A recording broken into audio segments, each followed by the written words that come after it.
السلام علیکم ورحمۃ اللہ وبرکاتہ۔ الحمد للہ رب العالمین والصلاة والسلام علی سید الانبیاء والمرسلین وعلی آلہ الطیبین الطاہرین واصحابہ الاکرمین اجمعین، اما بعد۔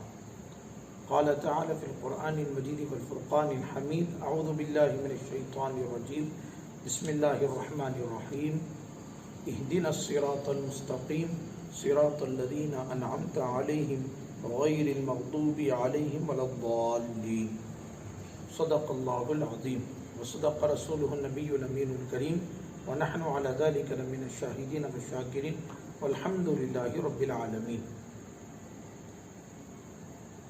ان اللہ وملائکتہ یصلون علی النبی والذین آمنوا صلوا علیہ وسلم تسلیما۔ اللہم صل علی سیدنا مولانا محمد وعلی آلہ وصحبہ افضل صلواتک وعدد معلوماتک وبارک وسلم صلی اللہ تعالی علیہ وآلہ وسلم۔ محترم سامعین کرام، حضور پاک صلی اللہ تعالی علیہ وسلم کی حدیث پاک ہے، ستفترق امتی علی 73 فرقۃ کلھا فی النار الا واحدہ، یعنی آپ صلی اللہ علیہ وسلم نے ارشاد فرمایا کہ عنقریب میری امت 73 فرقوں میں بٹ جائے گی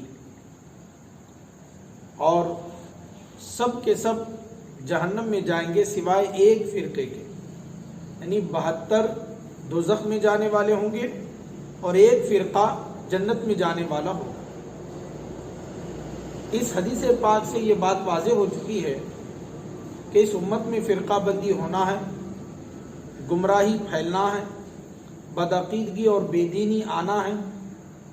لیکن جہاں پر یہ بدعقیدگی اور بے دینی پھیلنے کی بات حق ہے اور درست ہے، وہیں پر ایک جماعت کا حق پر ہونا بھی ضروری ہے۔ یہ بھی اس حدیث سے معلوم ہوا کہ ایک جماعت ایسی ضرور ہوگی جو حق پر ہوگی۔ کبھی ہم نے سوچا ہے کہ آخر یہ بے دینی پھیلتی کیسے ہے، آدمی گمراہ کیسے ہوتا ہے؟ ہمیں سوچنا چاہیے۔ جب آپ صلی اللہ علیہ وسلم نے ہمیں یہ پیغام دیا ہے تو پھر ہمیں آقا صلی اللہ علیہ وسلم کے اس پیغام میں غور کرنا چاہیے۔ آقا صلی اللہ علیہ وسلم نے ہمیں بچانے کے لیے، متنبہ کرنے کے لیے کہ تم ہر کسی کی باتوں میں آ کر، اس کی گفتگو میں آ کر، یا اس کی عبادات یا اس کی کسی عمل کو دیکھ کر گمراہ مت ہو جاؤ، بلکہ ہوشیار اور خبردار رہو کہ صرف مسلمان ہونا کافی نہیں، بلکہ مسلمانوں میں اس فرقے میں تمہارا شامل ہونا ضروری ہے جو جنت میں جانے والا ہے۔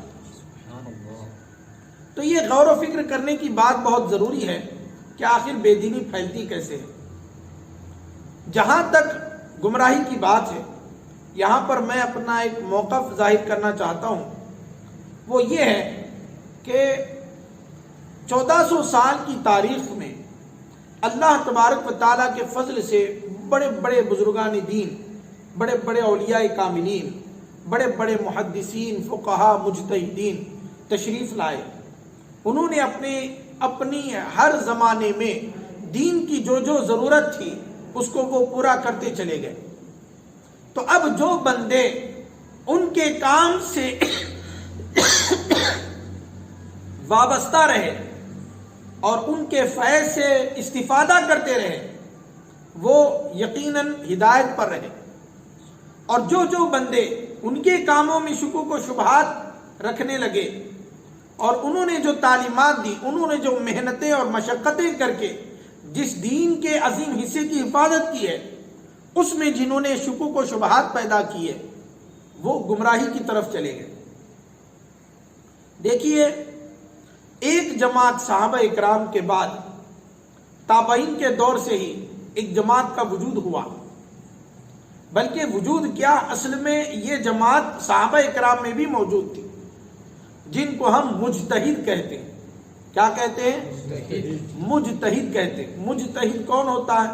مجتہد وہ شخص ہوتا ہے جس کو اللہ تبارک و تعالیٰ ایسی بلا کی صلاحیت عطا فرماتا ہے، ایسی ذہانت، ایسی عقل عطا فرماتا ہے کہ وہ قرآن مجید اور احادیث شریفہ میں غور و فکر کر کے مسائل کو مستنبط کرتے ہیں، مسائل نکالتے ہیں، مسائل کا استخراج کرتے ہیں، نئے نئے مسائل جو پیدا ہوتے ہیں جن کا حکم قرآن اور حدیث میں واضح نہیں ہوتا، لیکن وہ قرآن و حدیث میں غور و فکر کر کے ان احکامات کو بیان کرتے ہیں، تو وہ مجتہدین کرام کی ایک جماعت تھی۔ مجتہدین نے دو بڑے کارنامے انجام دیے۔ ایک بڑا کارنامہ انہوں نے یہ انجام دیا کہ دین، احادیث اور قرآن پاک میں غور و فکر کر کے دین کے ایک ایک مسئلے کی حفاظت کی، انہوں نے ایک ایک مسئلے کی حفاظت کی، یعنی پیدائش سے لے کر وفات تک انسان اپنی زندگی میں جو کچھ کام کرتا ہے اس کے ہر کام کے اندر انہوں نے غور و فکر کر کے مسائل کو انہوں نے جمع کر لیا، ماشاءاللہ سے مسائل کو انہوں نے جمع کر لیا۔ یہ مجتہدین کا ایک بہت بڑا کارنامہ تھا۔ پھر مجتہدین کے بعد فقہاء کرام کی تشریف آوری ہوئی۔ فقہاء جو دلیل کے ساتھ قرآن و حدیث میں قرآن و حدیث سے مسائل کو نکالتے ہیں، وہ فقہاء کرام جنہوں نے مسائل کو جمع کیا، تو باضابطہ سے ایک بہت بڑا کارنامہ ہوا۔ دوسرا کام انہوں نے یہ کیا کہ جس طرح انہوں نے مسائل بیان کیے، ان مسائل کے دلائل کو بھی، اس کے اصول کو بھی انہوں نے مدون کر دیا، اصول کی بھی انہوں نے حفاظت کی۔ بھئی مثال کے طور پہ فجر میں 2 رکعت نماز فرض ہے، یہ ایک مسئلہ انہوں نے بیان کیا۔ اب دوسرا بڑا کارنامہ انہوں نے یہ کیا کہ فجر کے 2 رکعت جو فرض ہیں اس کی دلیل کیا ہے، کہ کس بنیاد پر یہ 2 رکعت فرض ہیں، یا 2 رکعت سنت مؤکدہ جو فجر میں ہیں اس کی دلیل کیا ہے۔ احادیث میں اس کا ذکر ہے، ظاہر سی بات ہے، لیکن ان احادیث سے مسئلے کو نکال کر باضابطہ سے اس کو ترتیب دے دیا کہ بھئی 2 رکعت سنت مؤکدہ ہیں، 2 رکعت فرض ہیں۔ اسی طرح 5 وقت نماز فرض ہے، فجر کی نماز، ظہر کی نماز، عصر کی نماز، مغرب کی نماز، عشاء کی نماز فرض ہے، یہ ایک مسئلہ بیان کیا۔ اور دوسرا کام کیا کیا کہ فجر کی نماز فرض کیوں، ظہر کی نماز فرض ہونے کی دلیل کیا ہے، مغرب کی نماز فرض ہونے کی دلیل کیا ہے، یعنی مسائل کو بیان کیا، یہ الگ کارنامہ کیا۔ دوسرا الگ کارنامہ، دلائل کو بھی انہوں نے جمع کر دیا دلیلوں کی بنیاد پر۔ چنانچہ آپ دیکھیں گے قدوری شریف ایک بہت بڑی عظیم المرتبت کتاب ہے قدوری، جس کے مصنف امام قدوری کے ہی نام سے مشہور ہے، امام قدوری کے نام سے۔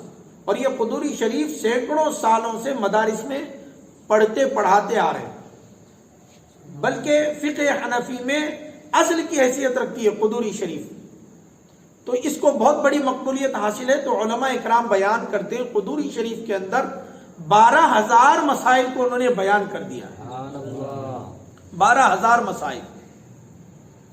تو جو 2 کارنامے میں نے کہا کہ مجتہدین نے انجام دیے، ایک کارنامہ مسائل کو مدون کیا، دوسرا کارنامہ اصول بھی بنا دیے۔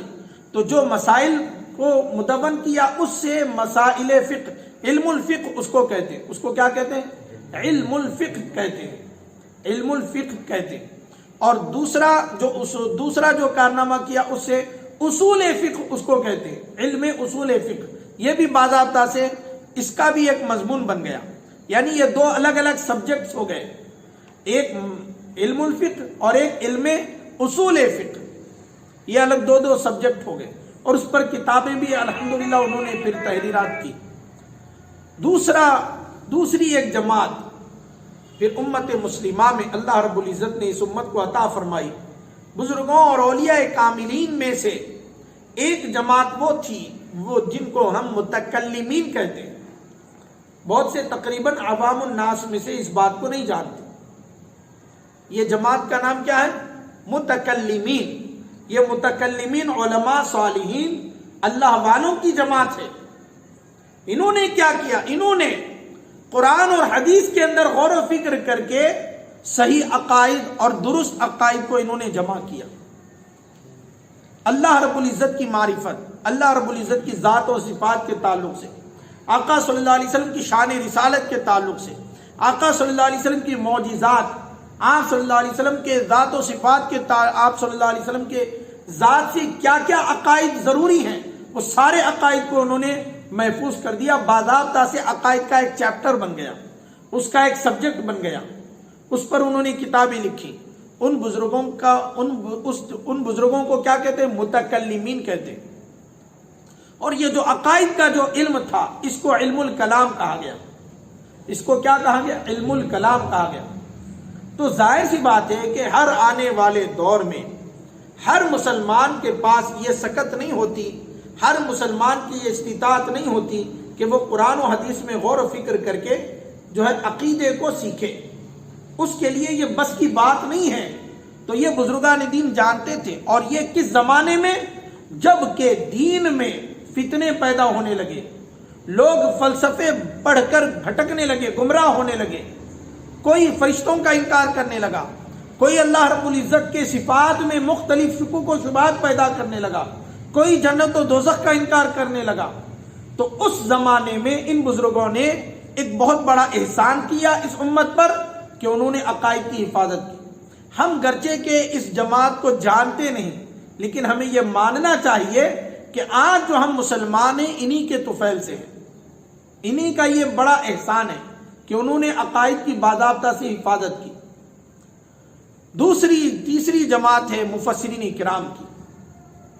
میں اختصار کے ساتھ صرف اس بات کے لیے کہ بھائی جو عوام الناس کے اندر ان جماعت کا ذکر نہیں ہوتا، بہت سے لوگ اس بات سے واقف نہیں ہوتے، اس لیے ان کو واقفیت دلانا مقصود ہے، اس لیے اختصار کے ساتھ لے کر چل رہا ہوں۔ تفصیلات آپ کو دیگر مختلف کتابوں میں آپ کو ملیں گے۔ ایک جماعت مفسرین اکرام کی جماعت ہے جنہوں نے قرآن و حدیث میں غور و فکر کر کے قرآن کریم کی ہر آیت کا معنی اور اس کے مطالب کو انہوں نے جمع کر دیا، باضابطہ سے اس کی تفسیر کی۔ جن آیات کا شان نزول ملتا تھا ان کا شان نزول بیان کرتے، اور جن کا شان نزول نہیں ملتا بہرکیف قرآن و حدیث کی روشنی میں اللہ رسول صلی اللہ علیہ وسلم کے کلام میں غور و فکر کر کے محنتیں اور مجاہدات کر کے ہر آیت کا معنی اور اس کا مفہوم انہوں نے جمع کر دیا۔ اس سے علم تفسیر بنا۔ اس سے کیا بنا؟ علم تفسیر بنا۔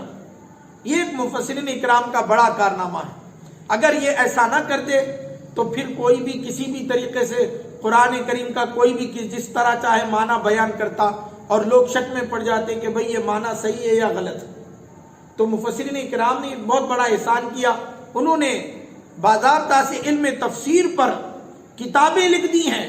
اب جو بندہ ان کے بیان کردہ معنی کے مطابق تفسیر کرتا ہے تو اس کی تفسیر درست قرار پاتی ہے، اور جو ایسی ان تفاسیر سے فیض نہیں حاصل کرتا اور اپنی عقل سے قرآن کریم کی تفسیر بیان کرتا ہے پھر وہ گمراہی کی طرف چلا جاتا ہے۔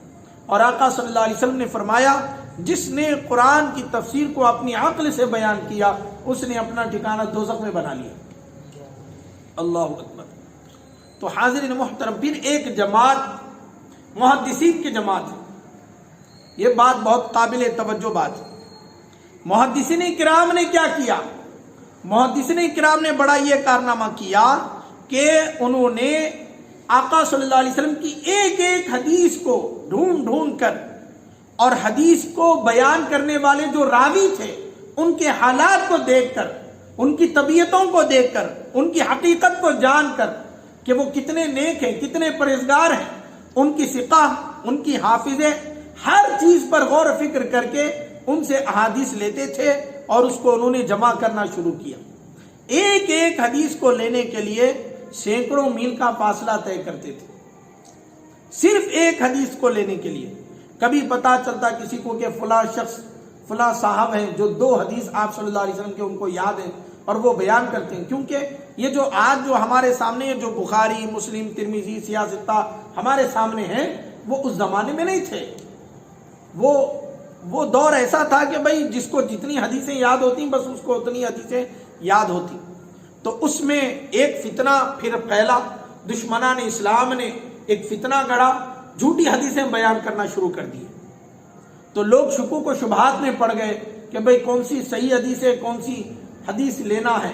تو انہوں نے یہ محدثین کرام نے بڑا کارنامہ انجام دیا کہ محنتیں کر کے، مشقتیں کر کے، مجاہدات کر کے، اپنی زندگی کی ساری توانائی کو صرف کر کے آقا صلی اللہ علیہ وسلم کی احادیث کو باضابطہ سے انہوں نے جمع کر دیا۔